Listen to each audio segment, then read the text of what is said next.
Let's discuss the 2-back bullish swing breakout. So here we have minimum 3 bullish bricks. Pullback is by 2 bricks. So in the earlier pattern we discussed, the pullback was by 1 brick.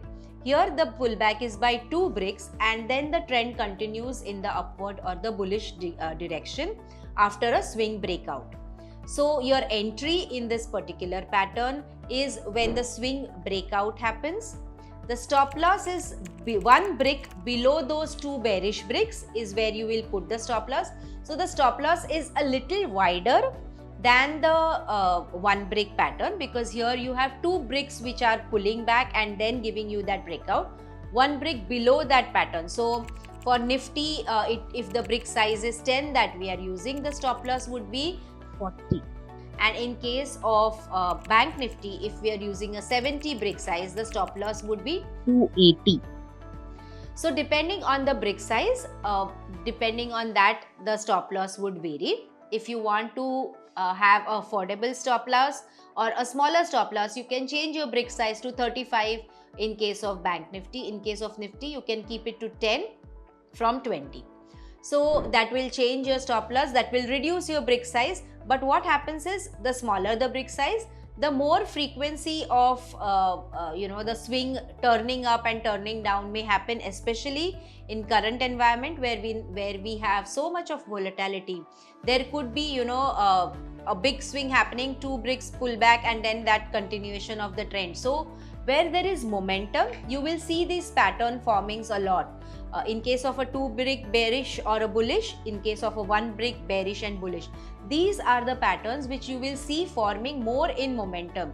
Prices are retracing only by 2 points in case of a bullish swing. In case of a bearish swing, the pullback is only by 2 bricks and the net trend continues in the bearish direction.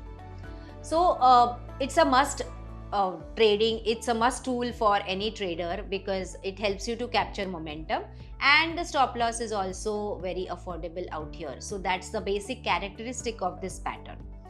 Let's look at a few examples. So here's an example of Bank Nifty, wherein I have used a 35 brick chart. So 35 is the value at which every 35 points move in Bank Nifty, a fresh bullish brick will be plotted. We already have more than 3 bricks in the first swing. A pullback is by only 2 bearish bricks which are formed, and then price reverses and breaks out above the previous swing high. So the stop loss here would be 1 brick below those 2 bearish bricks.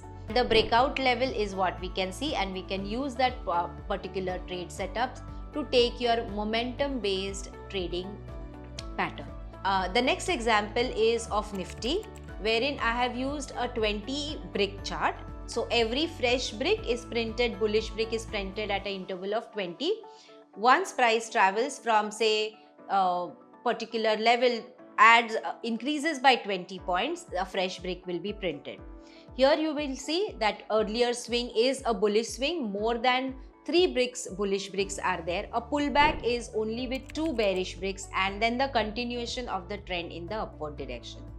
So here the target is also calculated the same way. You note down the breakout level and you add to it your number of bricks in the swing multiplied by the brick size that you have used for the particular setup. In this case, the breakout level is 19,500. The number of bricks is 15, and the brick value that we have used is 20. So 15 multiplied by 20, and add that to 19,500, which will give you the target on the bullish side.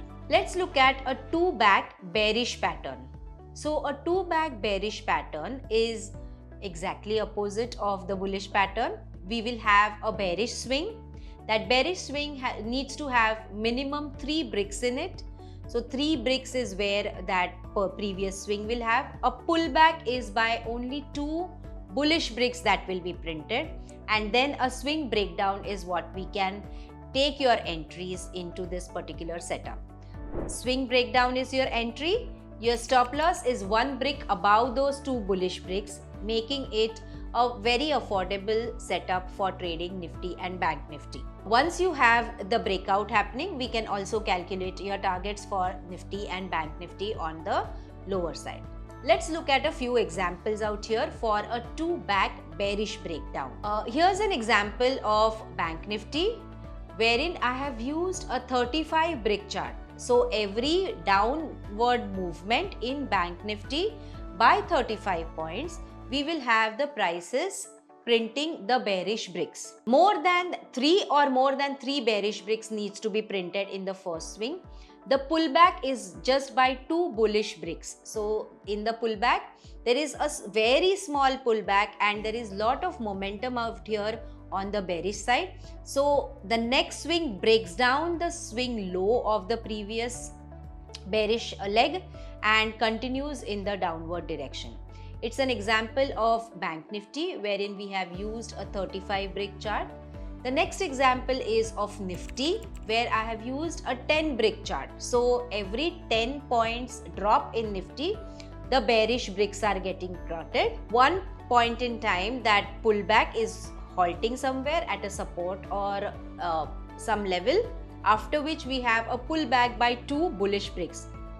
So pullback by 20 points and then continuation of the trend in the downward direction by breaking the swing support, and breakdown in the bearish direction will continue. This pattern again, as I indicated, is formed when there is lot of momentum, when there is strength in the downward or the bullish direction. Either of the ways, the bullish or the bearish direction, you will see the 2-back and the 1-back pattern getting printed. So let's find out how the target can be calculated for this particular setup. The target and the formula remains the same, but it's good to recap and visit it again and see how the target appears for this particular setup. Here's an example of Nifty wherein we have a swing breakdown. The swing breakdown, we can use a multiple swing breakdown also. So if the particular chart is breaking previous 2-3 supports, we can use a multi-swing extension.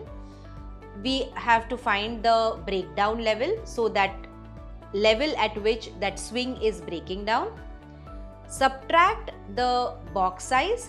In this case, we have used a box size of 10 multiplied by the number of bricks in that particular leg. So the number of bricks here are 6. 6 multiplied by 10, 60. Reduce this particular figure from that breakdown level to get your targets. If we have, we can use a single projection target also, or you can use a multiple breakdown targets also. In this case, the support is tested a couple of times. So we have 2-3 supports coming in that particular level and continuation of the trend in the downward direction. So the formula remains the same. The breakdown targets can be achieved or which can be calculated once we know the breakdown level, the number of bricks in the swing multiplied by the box size. Investments in the securities market are subject to market risk. Read all the related documents carefully before investing.